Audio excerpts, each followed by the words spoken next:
saay nga am bànneex wëlbatiku doon naqar yenn saay nga dund mbégte mujjee doon sa nattu. Bébé, j'arrive.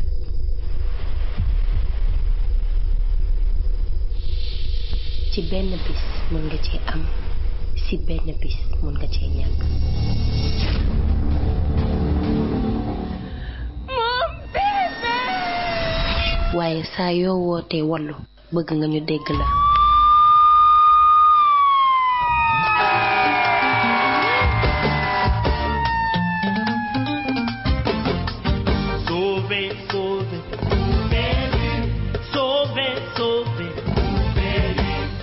asalaamaaleykum mbokki auditeurs yi tey di leen di dalal di leen di indi seen émission Medical City sur Atlantique FM 106.1 ki leen koy taataanal di docteur Sy ak di ci ànd ak sama technicien di Alioune Diop tey nag sama invité di docteur Amadou Sow di DS en médecine légale et expertise médicale médecin conseil à l'agence de CMU waaye tamit membre élu du conseil national de l'ordre des médecins du Sénégal docteur Sow ma bàyyi la nga nuyoo. waaw docteur Sy ñu ngi lay fay di nuyu en même temps say auditeurs di nuyu sénégalais yépp di nuyu aussi surtout les confrères médecins et d'une manière beaucoup plus large les agents de santé di rafetlu invitation bi nga xam ne dinañu jox opportunité ñu waxtaan thèmes yi nga xam ne choisir nga ko. effectivement ci thèmes yi ma choisir noonu lay ñëw sans plus tarder parce que tamit yëf yi moom ku ne xam na ni tey jii ni fi santé amee doole que ñu bari fi mu toll nii ñu ngi ci xeexum coronavirus waaye est-ce que coronavirus rek a am ñun nag suñu stratégie c'est simple dinañ wax ci yeneen feebar yi mais terewul toujours dinañ mujjee ak coronavirus ndax tey jii nii mënuñu wax beneen jàngoro te waxoo coronavirus ndax tax li mu tënk dafa bari li mu mën a yàq dafa bari moo tax kon tey ji mënoo wax santé ba dem te waxoo ci coronavirus waaye bala ñu coy wax dinañu wax un peu ci ordre des médecins parce que tamit dafay kuréel boo xamante ni mi ngi fi ñi koy dégg mu ëmb bépp docteur soxla na tey jii nii man miy docteur wala ki yow miy docteur nga xam lan mooy njëriñu ordre des médecins waaye tamit soxla nañ ki nekk maanaam nekkul ci corps bi xam lan mooy njëriñu ordre des médecins kon duñu def lu dul tey ñu lay jaajëfal déjà ci wuyu bi ndax xam nañ ni seen xat-xat seen emploi du temps fu mu toll waaye jërëjëfete ndax te xam ne defaloo ko ñun kase mais tamit askan bi nga ko defal di la wax ni tamit askan bi ñoom ñoo ñu fi tax a toog te ku bëgg a participer ci émission bi mën nga composer 88 628 30 30 docteur Sow lan mooy ordre des médecins. Merci docteur Sy avant may tontu sa question peut-être yow aussi jaajëfal la delloo la njukkeel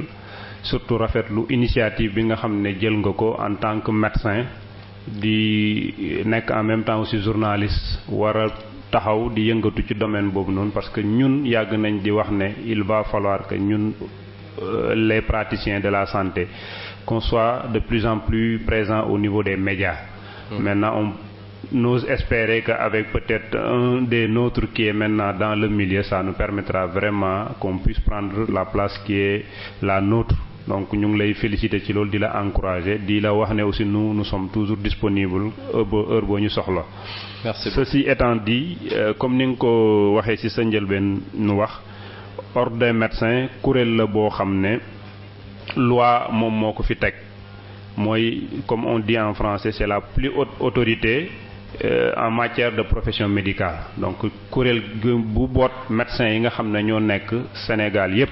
Donc loi bi dafa wax ne l'ordre des médecins regroupe obligatoirement donc ce mot a son importance nekkul dalay neex nga bokk comme les associations wala mu neex la nga bañ a bokk dès l'instant que tu es médecin tu vas être autorisé à exercer la médecine au Sénégal obligatoirement tu es membre de l'ordre des médecins donc kuréel googu day taxawaayu autorité pour les médecins mais au-delà de cela comme ni nga ko waxee ki dul médecin tamit ordre amal na ko njëriñ parce que dafa partie ci mission ordre yi mën nañ ko résumer globalement selon la loi bi nga xam ne mooy 66-69 du 4 juillet 1966 moom moo la loi qui a réglementé l'exercice de la médecine en même temps l'ordre des médecins dafa jox ordre comme mission 3 missions benn bi mooy mu défendre ce qu'on appelle l'honneur et l'indépendance de la profession médicale peut-être dinañ ci ñëwaat ci biir. beneen bi mooy mu nekk un conseiller pour le gouvernement l'exécutif sur toutes les questions yi nga xam ne ñoom soxla nañ ci xalaatu ordre des médecins dafa war a nekk ku leen di jox xalaat ci loolu. waaw. dëgg la def naa ñaari point ñu bàyyi la nga eggali ci ñetteelu point bi. donc ñetteelu point bi mooy aussi ordre boobu noonu rôle primordial am mooy le fait de faire appliquer la loi sur le code de déontologie médicale parce que code de déontologie médicale mooy charte yi nga xam ne moo tënk médecin yi. il faut que am koo xam ne mooy taxaw di xool ndax médecin bi respecté woon na ko wala respecté wu ko loolu prérogative bu ordre la aussi mu faire respecter ces dispositions du code à tous les médecins qui sont au niveau du pays. dëgg la docteur Sow xam naa du ñàkk dinañ ko gën a taataanal gën ko yaatal ci biir émission bi xëy na li may faral di wax tout le temps rek sama supérieur yi fii na leen santé moom heure boo ko jox la doyul ndax plus ngay dem plus muy gën di laaj plus nga war a gën a mën a yaatal askan bi waaye dañuy fexe tënk rek yëf yi ndax xool am lu ñu leen mën a taataanal ba ñu am ci idée ba bu ñu paree ci émission bi ñu xam ne lan la waaye li may njëkk a wax mooy fan yi da ngeen nekkoon ci élection. génn ngeen ci élection mbaa élection yi jaar na yoon. waaw fan yi jógee nañ ci élection yoo xam ne depuis 24 février passé la peut-être avant lu ko jiitu amoon na coow bu bari mais li waraloon coow bi yëpp c'était que ñu mën a am élection yoo xam ne jaar na yoon kenn du ko mën a contester alhamdulilah loolu passé na ba fal nañ bureau depuis le 7 mars bureau bu bees boo xam ne moom mooy jiite ordre bi. maintenant loolu bu mu passé je pense que li ci des mooy après passation service bi que ñun ñi nga xam ne ñun lañ fal ñu mën a nekk maintenant au service de la population et de la corporation des médecins. d'accord bu yëf yooyu élection yi jàllee damay faral tamit di dégg ñu naan section A section B est-ce que mën nga ñu indil ay leeral ci loolu. waaw loolu daf may permettre peut-être ma ñëw ci organisation ordre bi les organes y a ce qu'on appelle un conseil national mooy kuréel gi nga xam ne moo ëpp solo ci ordre bi moo composé de 19 membres yooyu nag les 16 sont élus mooy ñi nga xam ne dañ leen fal médecins yi ñoo def élection yi nga doon wax noonu fal leen am na 3 membres yoo xam ne ñoom seen daraja bi ñu am wala fonction yi ñuy occupé moo tax ñu nekk membre ñooñu la ñuy wax membre de droit ñett ñooñu mën nañ ko lim rapidement mooy le doyen de la faculté de médecine ensuite le directeur général de la santé ak le directeur du service de santé des armées am na keneen koo xam ne genre conseiller lay nekk ci ordre bi mooy le conseil juridique c'est un magistrat donc ñooñu mooy les membres de droit les membres élus nag 16 personnes lañ répartis en 2 groupes il y a ce qu'on appelle la section A mooy les médecins du secteur public képp koo xam ne fonctionnaire nga wala lu nuroog fonctionnaire yow section A nga bokk. Il y a aussi la section B mooy ñi nga xam ne médecine libérale la ñuy def mooy médecine bi nga xam ne da ngay tijji c'est à but lucratif donc yooyu mooy les 2 sections section bu nekk élire nga 8 conseillers yu lay représenter. Maintenant dans le fonctionnement il y a le conseil national qui est l'organe délibérant mais les conseils de section aussi section A dañuy regrouper wu def seeni réunion ñoom kese section B dañuy regrouper wu di def seeni réunion ñoom kese section bu ci nekk nag booy regroupé wu am na kenn koo xam ne ci beneen section bi la bokk moo fay toogal keneen donc par exemple man section A man maa leen war a représenter ci section B bi au cas où ñuy regroupé wu cette section B là moom mooy statuer sur toutes les questions yi nga xam ne c'est relative à la médecine libérale aussi section A moom it tout ce qui est du public donc d'une manière très ramassée loolu mooy kii bi peut-être rapidement terminer sur les organes. En dehors de ces sections-là, il y a maintenant le bureau. Le bureau, c'est composé de 5 personnes. Il y a le président, ensuite le vice-président qui est en même temps secrétaire général, le trésorier général et 2 membres qui sont membres simples du bureau. Au-delà de ça, mooy yeneen kii jox mooy li ñuy wax les chambres ou bien les conseils de discipline. Normalement fàtte naa ko wax ci début bi ordre day taxaw comme li ma la waxoon comme que dafa am benn loi boo xam ne moom lañ jox cër pour mu xool ndax nit ñi respecté wuñ wala duñ ko respecté d'office day nekk benn tribunal moom la ñuy wax tribunal des pairs population wala malade bu amee problème ak médecin mun na def plainte mu dem au niveau de l'ordre mu nekkat docteur Sow def na ma lii wala def na ma lii man aussi su ma amee problème ak sama mbokku médecin mun naa ko yóbbu devant l'ordre donc ordre aussi day nekk benn genre tribunal boo xam ne day àtte diggante médecins yi di àtte diggante médecins yi ak population yi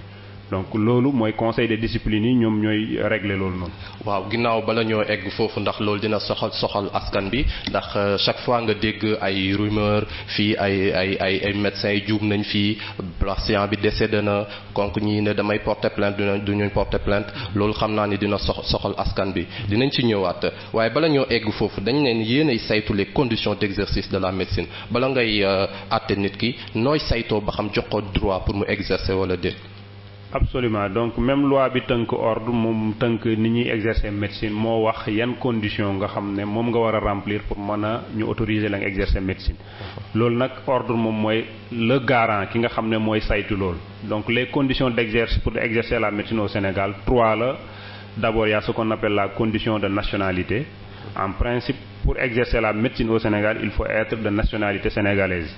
Maintenant nag chaque point bu may lim ci ñett yooyu noonu condition bu ci nekk am na dérogation par exemple nationalité bi tu peux ne pas être sénégalais mais bu fekkee ne da nga jógee ci réew moo xam ne dafa passé benn convention ak Sénégal que ne ñoom ay doomam mën nañ def fii exercer fi médecine comme ni ko doomu Sénégal mën a def seen dëkk su boobaa yow da ngay dugg ci dérogation boobu am na yeneen mais pour ne pas peut-être trop muy fulu ci bopp nit ñi mun nañ citer rek après les dérogations peut-être beneen occasion mun nañ ci ñëw donc la première condition c'est la condition de nationalité la deuxième condition c'est la condition de technicité c'est-à-dire technicité mooy ndax nit ki am na njàng mu ko mën a may mu nekk médecin donc loolu liñ ci condition boobu li koy matérialiser mooy un diplôme de doctorat d'état délivré par l'université donc ci peut-être ci biir waxtaan dina ci feeñ texte yi depuis 1966 la dafa xaw a yàgg par exemple doctorat bi dañoo par l'université de Dakar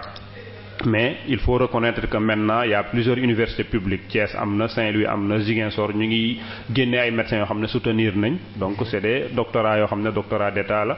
am na yeneen école privée yu fi nekk mais li loi bi wax mooy condition de technicité il faut avoir un diplôme de doctorat d'état ou bien beneen diplôme équivalent boo xam ne université de Dakar mooy wax ne bi diplôme bii kat mun nañ ko considérer comme diplôme boo xam ne mun na la permettre nga exercer médecine fi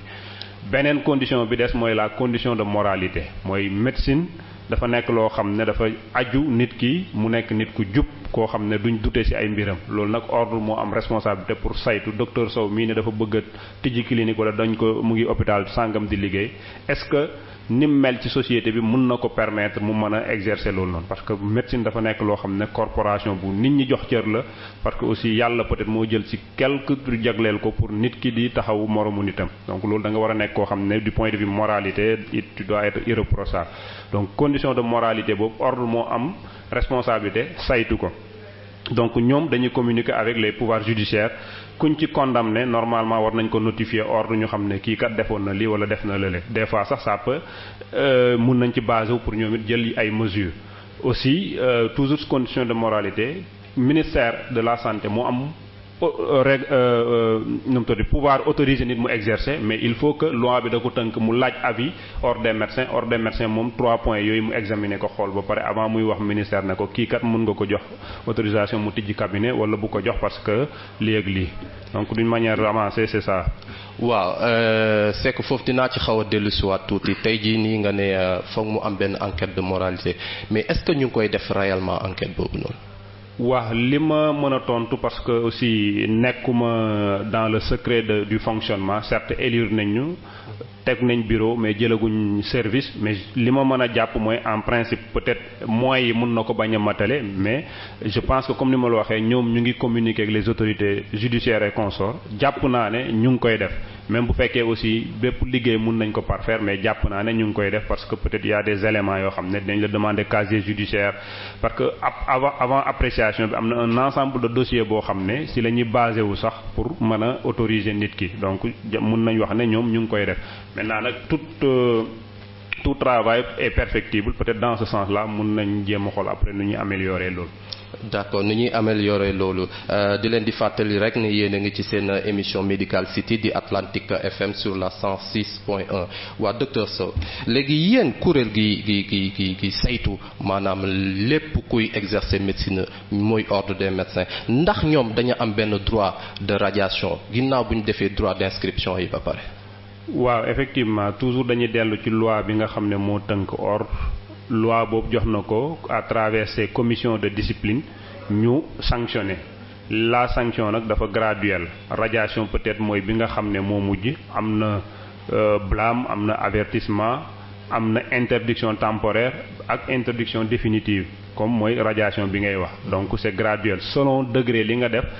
or conseil bi mun na souverainement mu ne kat docteur Sow def na lii kon dinañ ko suspendre peut-être 5 ans yoo xam ne dootul am droit exercer comme mun nañu wax ne lii garaaw na garaaw boo xam ne moom giiru dundam dootul bokk ci corporation de médecins donc loolu mais à travers une commission loolu li ñu fay wax nag mooy ne depuis ñu créé ordre 1967 ba léegi commission yooyu mosul dox parce que loi bi dafa waroon am ay décret comme ni ñu ko xamee loi bu ñu ko jëlee day am décret d'application yuy wax na loi bi c'est un peu général décret bi mooy ñëw dugg dans les détails ne lii nii lañ koy defee mais décret yooyu moo amutoon ce qui fait que puisque wàllu yoon la munoo doxal te texte bi amul mais heureusement les années passées je pense que budul daaw jéeg décret d'application boobu génn na normalement je pense que avec ce conseil national on doit pouvoir avoir maintenant des commissions de discipline yoo xam ne dañuy statuer carrément di sanctionner du truc boo demee plainte yi ñu ngi fa bëri na mais les gens n'ont pas pu le faire parce que amuñu woon base légale bi nga xam ne moo leen di mën a permettre ñu def loolu. waaw léegi loolu dinañ ci ñëw auditeur bi tey am jafe-jafe yoo xamante ni dem na hôpital ñu teg ko ay jafe-jafe wala ba maladam dee wala ñu ne erreur médicale la. léegi kooku noonu naka lay def pour war a mën a topp erreur médicale boobu noonu. muy porter plainte bi ngay wax ni waaw loolu mun na ko def à 2 niveaux soit mun na jaar par les cours et tribunaux yi nga xam ne moo nekk ci pays bi d'une manière générale comme aussi mun na jaar ci ordre des médecins bu mu ci munti doon bu jaaree cours de tribunaux day dem porter plainte jël avocat am soit mu dem police wala mu saisir le procureur directement wala mu jaar ordre des médecins su boobaa day def plainte am déposer ko au niveau du bureau de l'ordre le président su boobaa après ñu diligenté ko maintenant foofu li ñu ci mën a wax mooy déjà yàgg naa ko wax li ñuy wax contentieux médical nga joteeg médecin nekkul loo xam ne ci place publique bi lañ ko mën a régler nit ñi fii nag dañoo faral di habituellement li ñuy wax porter presse la ñuy gën a def ko porter plainte alors que mbiru médecine c'est tellement sérieux que ba nga xam ne nit ñi man dama leen di encourager ñu dem dans cette lancée là soit ñuy porter plainte au niveau de l'ordre wala au niveau des cours et tribunaux comme ça ñu mën a def benn gëstu pour xam parce que man sama spécialité wax nga ko tantôt c'est médecine légale et expertise médicale loolu la mooy ñu saytu parce que am na benn ci aspect boo xam ne moom la ñuy wax responsabilité médicale parce que le plus souvent plainte yi ñuy def contre les médecins c'est pour engager leur responsabilité daf ma sàggane wala daf ma négliger wala daf ma lor ainsi de suite loolu c'est la question de la responsabilité médicale su boobaa il va falloir que bu dee ordre am na liggéey bu muy def bu dee justice aussi ils vont commettre benn expert boo xam ne peut-être comme médecin bi la benn question bu simple lañ koy poser dañ naan ko docteur Sow li mu def ba nga koy porter plainte li ñu poser expert bi docteur Sow lañ porter plainte ñu commettre la yow comme expert docteur si le juge va te demander docteur si est-ce que docteur Sow lu mu def un médecin avisé suffisamment prudent est-ce que doon na def la même chose dans les mêmes conditions bu fekkee ne wax na waaw su boobaa docteur Sow mënuñ ko topp dara parce que keneen ku munti doon noonu lay def mais bu expert bi ne déet docteur Sow kat waroon na def li defu ko dafa négligé wala il a été imprudent en ce moment sanction day wàcc mais yooyu da ngay gis ne question de fond la yoo xam ne toog ci télé bi rek parce que li ñuy wax porter un plainte contre un médecin wala n'importe quel citoyen yomb na mais le faire condamner mooy beneen problème bi parce que il faut que nga indi preuve yi suñ juste ni muy doxee la charge de la preuve incombe à celui ki nga xam ne mooy accusé donc ce qui fait que des fois c'est très compliqué et sama jàngat bi ma ci jot a xam même certains professionnels de droit ils ne savent pas par quel bout aborder ces questions-là alors qu'on aurait dû aider les populations en portant plainte ça permettra même de laver l'honneur des médecins qu'on traîne dans la boue à longueur de journée donc vraiment faut ça me permet de lancer ce message-là ku ci amati problème tu as plusieurs voies benn bi mooy nga porter directement plainte au niveau du système judiciaire beneen bi mooy nga porter plainte au niveau de l'ordre beneen bi sax mooy nga porter plainte au niveau de l'administration de l'hôpital encore une fois hôpital aussi médecin bi nekkut que ne moom doo nga fa ne am na ñu ko fa ñu nekk ay kilifam ñoo xam ne mun nañ ko entendre laajte gëstu donc foofu daal invitation boobu laay def à l'endroit des populations et des professionnels de droit ou de la santé d'une manière générale. Effectivement foofu nag li mu fa retenir benn mbir la bu am importance ci li ma retenir gum ci li nga wax yëpp dama ciy taxaw rek muy condition parce que tamit ku wax médecine ne wax moyen kon donc am na tey ay conditions yoo xamante ni yi ñu lay teg ba doo mën a def sa liggéey ni mu waree doo mën a jox résultat doo mën a jox satisfaction par exemple ki indi maladam waa loolu kan la responsabilité boobu ça incombe à qui? Responsabilité bi ça importe en tout cas bu dee public bi état la bu dee privé bi ki nga xam ne moo tijji privé bi moom la incombé d'ailleurs même dans le code de déontologie bi nga xam ne moo tënk médecin yi am na ci article buy wax ne le médecin amul droit muy exercer médecine am ci condition yoo xam ne mun na tax qualité soin bi mu des te après mu teg ci ne le directeur de la santé moo am obligation loolu ñu doxal ko. Donc pour te dire que même code bi ñu tënk sax wax na ne ñun waruñ avant kenn duñu porter plainte waruñ nangu liggéey ci yenn conditions yoo xam ne day impacter négativement sur la qualité des soins. Donc qui a la responsabilité, c'est l'État qui a la responsabilité moom structure yi di ci def son budget moo am responsabilité les moyens. Ça me permet de m'arrêter sur un point, moi, ce qu'on appelle l'obligation de moyens. Le médecin, il n'a pas une obligation de résultat. Sauf quelques exceptions, peut-être en chirurgie esthétique, qui nga xam ne da nga ñëw nga ne sa bakkan neexu la da nga ko bëgg a defaraat loolu obligation de moyens la. Mais en dehors d'une manière générale, le principe mooy le médecin, il a une obligation de moyens et non de résultat. Obligation de moyens mooy yow miy liggéey. Instant fi ngay liggéeyee actuel à l'heure bi nga koy def tous les moyens disponibles selon les données acquises de la science mooy fi xam-xam toll tu as l'obligation nga mettre tous ces moyens disponibles pour nga mën a def un bon diagnostic un bon traitement. Maintenant nag am na une petite confusion bu fay am buñ ne les moyens disponibles selon les données acquises mooy yow li nga xam ne à ta portée scanner instant bi am na mais boo nekkee ci hôpital boo xam ne scanner bi dafa panne ce moyen selon les données acquises de la science ça existe mais c'est pas à ta portée. Mais yow tu as l'obligation bu fekkee ne malade bi da ko soxla nga xamal ko ne ko war nga def scanner wala nga bind ko bu fekkee ne moom hôpital bi amul ko mun na ko defi feneen mu defi ko donc conditions yi daal pour me résumer c'est à l'État qu'incombe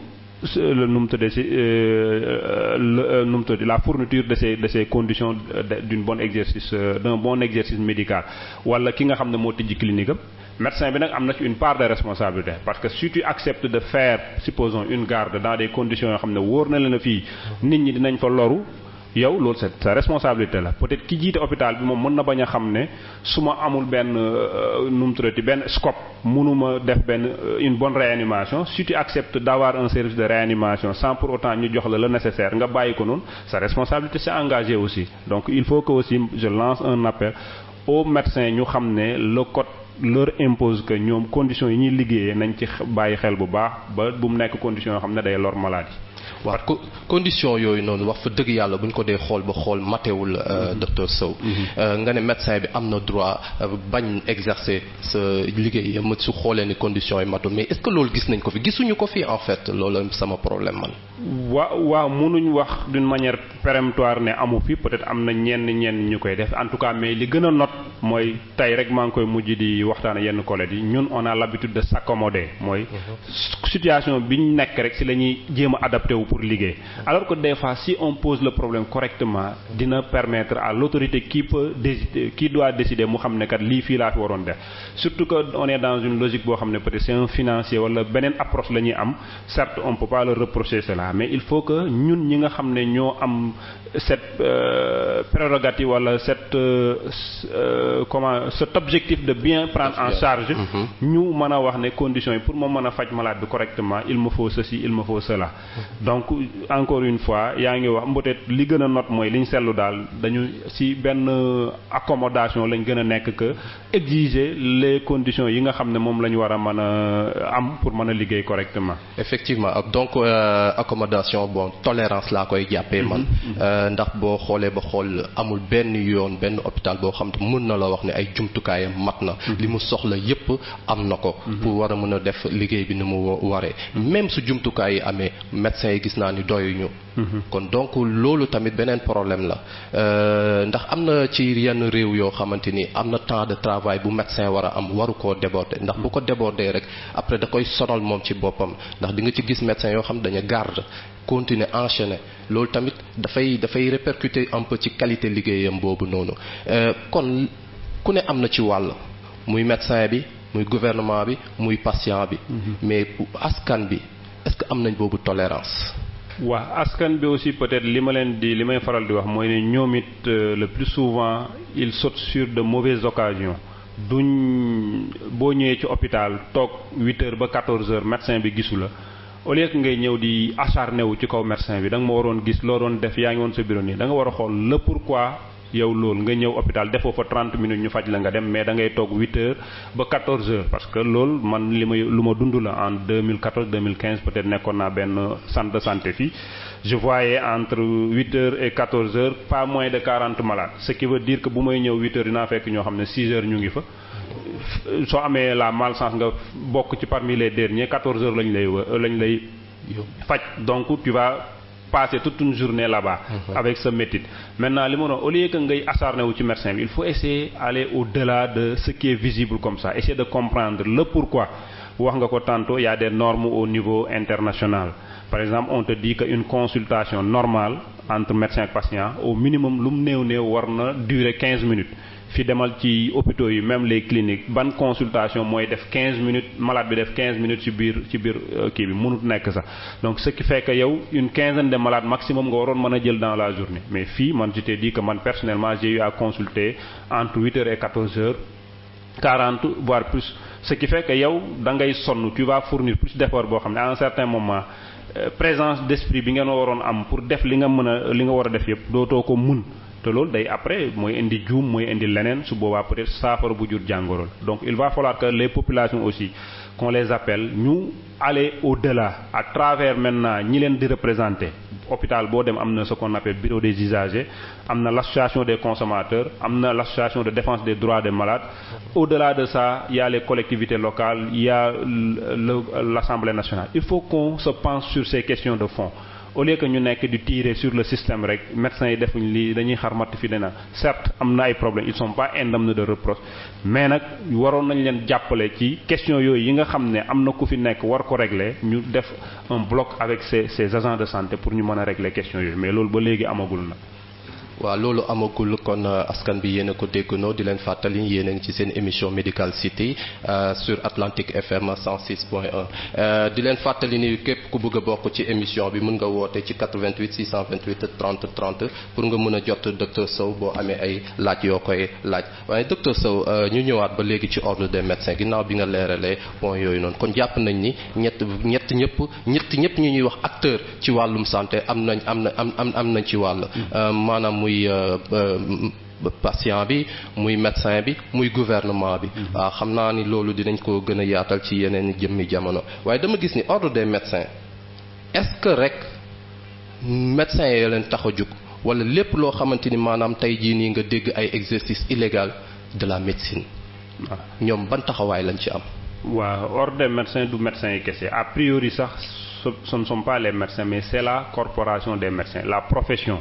moo tax a jóg ordre des médecins maintenant les syndicats et les associations peut-être ñoom comme ni ko seen texte di waxee ils sont là pour défendre les intérêts matériels et moraux mais l'ordre il est là pour même la défense de l'honneur et de l'indépendance de la profession maintenant qui dit profession forcément ñi ko composé da nga leen défendra en même temps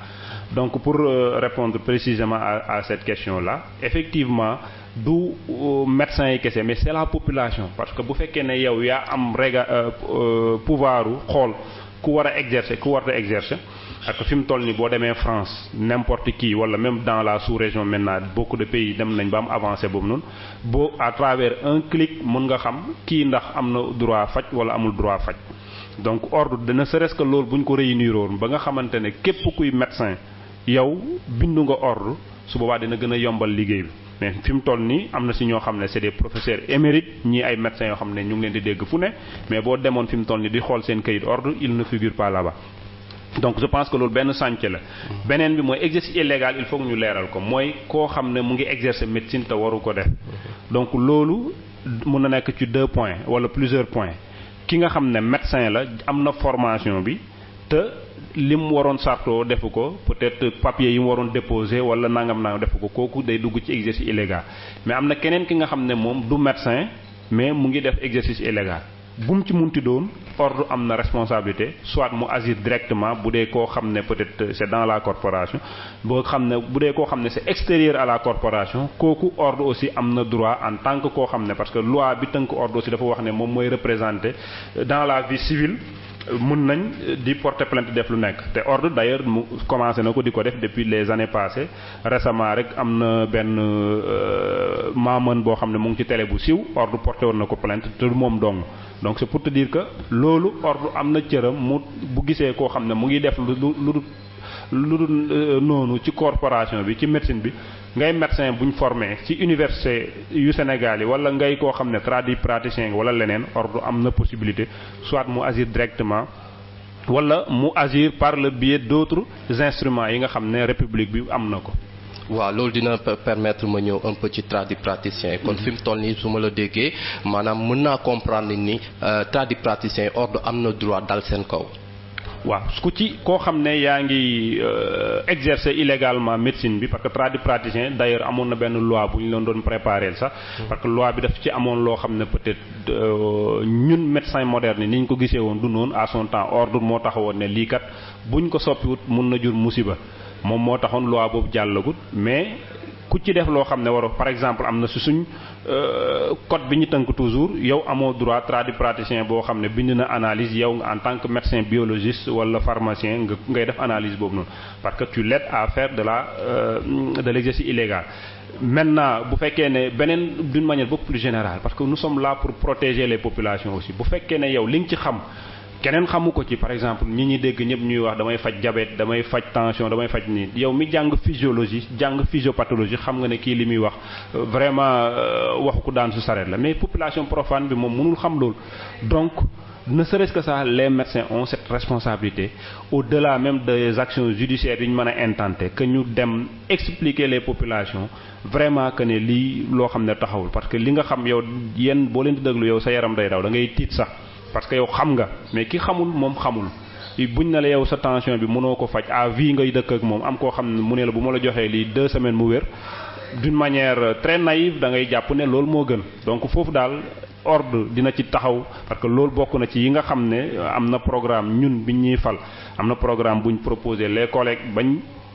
valider ko ak ñeneen ñi nga xam ne seq nañ ko ak ordre yooyu question loo xam ne vraiment ça fait partie de nos priorités tout ce qui est exercice illégal que mu nekk ñun médecins yi suñu biir wala muy les tradipraticiens ku ci nekk di nga yem fi nga xam ne foofu nga war a yem. d'accord ku nekk di nga am yem foo xam te war nga mën a yem waaye tamit ginnaaw bu ñu jógee ci tradipraticiens yi man dafa am loo xamante ni bëggoon naa ko ñu suñu est-ce que tamit du li ngay wax ni moom maanaam la koo xamante ni xamul population boo xam profane la ci mbirum médecine yow kooku noonu kan moo ko war a xamal est-ce que du kon médecins yi tey jii nii seen communication moo yombul wala seen accès moo yombul. waaw ñaar yëpp am na communication bi des na accès bi des na loolu nag mun nañ trouver ay explications mais man jëm si loolu peut-être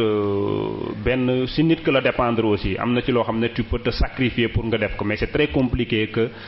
configuration système bi ni mu nekkee nii que tu puisses voir 60 malades 40 malades par jour nga bëgg ku nekk nga communiquer suffisamment ak moom mais je pense que aussi c'est des choix qu'il faut faire si on communiquait assez bien ki nga xam ne toog nga moom ak moom si sa bureau avant nga koy defal garabu tension nga expliquer ko les tenants et les aboutissants ko yaakaar naa ne du neex a këf après mais bu fekkee ne explication boobu day des rek da ngay ñëw rek bind ne ko demal jël sa giiru dund bul bàyyi lii nii mu dem koo xam ne peut-être moom dina jël 30 minutes pour waxtaan ak moom déjà loolu rek à moitié guéri parce que dans la psychologie da nga koy jàng mais mu wax ko ne ko lii boo ko jëlee da ngay wér kooku dafay kii donc c'est pour inviter les médecins aussi bien vrai que c'est compliqué mais nañ jéem a privilégier aussi la communication maintenant affaire yi gën na yomb léegi liñ mënta def dans nos bureaux on peut utiliser les médias yi nga xam ne classique comme ni nga koy defee donc c'est en ce sens qu'on te félicite vraiment. Merci beaucoup. Mais au-delà de ça aussi les réseaux sociaux et là aussi c'est l'endroit de en tout cas féliciter certains collègues qui sont en train vraiment de faire un travail remarquable à travers les réseaux sociaux Facebook yeneen kii ay ñoom Boubacar docteur Signaté ay Mame Fatou Sy Mamadou Sy bëri nañ Mamadou Mansour Diouf waaw professeur Sidika y en a beaucoup professeur Lay bëri nañ ñu ngi ci utiliser les réseaux sociaux mais je pense que war nañ leen offrir aussi ay plateau yoo xam ne dinañ mën a expliquer clairement loolu aussi c'est la responsabilité aussi de notre presse parce que aussi mënoo ku jóg rek nga tendre ko le micro même bu fekkee ne yow pour des logiques économiques pécuniaires nu mu tuddati pécuniaire dem nga invité benn praticien la logique pour équilibrer joxal kaddu ki nga xam ne peut-être moom moo ko jàng moo ko xam mu mën a joxe même la bonne information donc c'est un appel que je lance aux médecins nañuy communiquer au niveau dans nos hôpitaux dans nos bureaux mais aussi au-delà des 4 murs nañuy communiquer aussi les médias nañ tendre la main aux médecins que ñu mën di communiquer mais au niveau institutionnel aussi normalement chaque hôpital war na di am benn bureau boo xam ne quand il y a problème au-delà du médecin qui est impliqué dans cette affaire là nga xam ne dañ ko tënk par le secret médical war na mën a am une communication bu ñu organiser expliquer clairement et communiquer avant crise et communiquer pendant les crises au niveau institutionnel toujours ministère am na benn service national pour l'éducation et l'information pour la santé man jàpp naa ne ñu ngi def un travail remarquable mais des na il faut que ñuy communiquer. Par exemple dans ce contexte de corona il fallait que ñu xam peut-être koo xam ne amul jàngoro bu urgent bu mën taxaar jarul ngay dem hôpital parce que tu t'exposes pour rien loolu dafa waroon génn ci communication ban heure ngay dem hôpital pour garde wala déet garde man bi may nekk benn hôpital fii SAMU municipal mën naa ko da ngay gis ku jóg 4 heures du matin ñëw ne tension lay contrôler nanga parce que moom pour moom heure boobu kenn du fa ne yooyu dafa nekk yoo xam ne dañ ci war a communiquer population bala ñoo ñëw si ñun ñu xam exactement qu'est-ce qu'il faut faire. waaw foofu di nga ma permettre ma rebondir un peu di wax ni balaa ñoo jëf dem pause di nga ma may tuuti ma lancer un appel parce que man dama seetlu ci réew yu mag yi yoo xamante ni ma nga dem États-Unis émission tey santé bi gën a mag bi gën a ngand maanaam benn docteur mu ne professeur la sax de chirurgie cardiovasculaire ñu naa ko docteur Oz mooy animer émission boobu noonu kon émission de référence la en fait loolu tamit di ma jàngal ni médecins yi du parce que rek ci hôpitaux yi la ñu war a nekk dañoo war a tamit génn ci médias yi occuper les médias communiquer un peu communiquer boo ko dee wax tamit prévenir la. Absolument. te prévention dafa am solo trop actuellement ci suñu réew mi ñuy réew mu xamante ni amuñu doole. bu ñu amulee doole coût traitement lim ñuy coûter lu coût boobu noonu bu ñu ko mënta supporter. mais nañ jéem a fexe def lépp lu ñu am ci prévention boobu noonu ba du ñu egsi ci coût de traitement boobu noonu pour man foofu la ñu war a gën a accentuer ñu defar suñu communication benn entre malade oui xëy na tamit nag il faut que malade comprendre temps bee ñu ko dul may ndax li nga wax ni 40 malade nga war ko consulter xam nga ni kooku mënoo koo jox temps 30 minutes pour expliquer ko de A à Z feebaram bi mu yor yaa ngi yàkkamti keneen ñëwaat parce que tout simplement xaar bi day métti te ku dugg ku ne fàtte ki nekk ci ginnaaw. Absolument. donc loolu mi ngi ci di wax ni ñu marqué benn pause bu ndaw rek may la tuuti nga soufflé ñu ñëwaat ci.